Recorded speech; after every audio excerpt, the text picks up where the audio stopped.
भ्रष्ट व्यवस्थेच्या विरुद्ध आवाज उठवण्यासाठी जेव्हा तरुणाई रस्त्यावरती येते, जेव्हा तरुणाईचा आवाज समोर येतो, तेव्हा एक क्रांती घडते. आणि हे उदाहरण आपण नेपाळमध्ये पाहिलं असेल. आणि ह्याच प्रकारचं चित्र सध्या भारतामध्ये पण दिसून येईल अशा प्रकारचे संकेत दिसत आहेत. गेली 4 दिवस तुम्ही पाहिलं असेल सोशल मीडिया प्लॅटफॉर्मवरती कॉकरोच जनता पार्टी नावाचं एक इंस्टाग्रामवरती अकाउंट ओपन करण्यात आलं. आणि हे आपल्या एका मराठी मुलाने अकाउंट ओपन केलेलं आहे.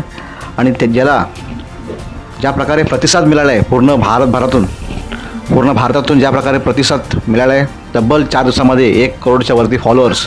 ही सोपी गोष्ट नाही आहे, ही साधी गोष्ट नाही आहे. हा आक्रोश आहे, हा दबलेला आवाज आहे, तो बाहेर आलेला आहे. कारण ह्याला कारण म्हणजे सुप्रीम कोर्टचे जज मिस्टर सूर्यकांत यांचं एक स्टेटमेंट होतं की आताची जी बेरोजगार तरुणाई आहे, जी फक्त सोशल मीडियावरती आपले प्रतिक्रिया मांडत असते, ती एक प्रकारची झुरळ या प्रकारची तरुणाई आहे.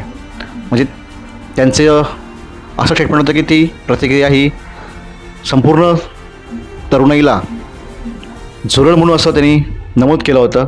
आणि हाच अपमान लक्षात घेऊन ह्या मराठी तरुणाने एक सोशल मीडिया प्लॅटफॉर्मवरती एक नवीन क्रांती घडावी, भ्रष्ट व्यवस्थेच्या विरुद्ध आवाज उठवण्यासाठी तरुणाई समोर यावी, ह्याच अनुषंगाने हा प्लॅटफॉर्म त्यांनी ओपन केला. आणि आज तब्बल 4 दिवसामध्ये 11 मिलियन्स म्हणजे जवळजवळ 1 करोडच्या वरती तरुणाई याच्यामध्ये सामील झालेले आहे.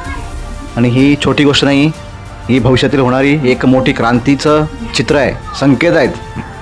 ही भ्रष्ट व्यवस्था आपल्या भारतामधली याच्यावरती आवाज उठवण्यासाठी हा एक मोठा आक्रोश तयार होतो आहे. एवढं मात्र नक्की तर राजकारण्यांनी सावध राहावं.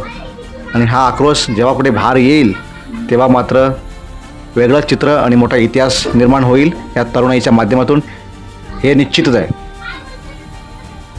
तुम्हाला पण काय वाटतं, या तरुणाईने आवाज उठवला पाहिजे का? तर नक्की आपण आपलंसुद्धा मत मांडावं.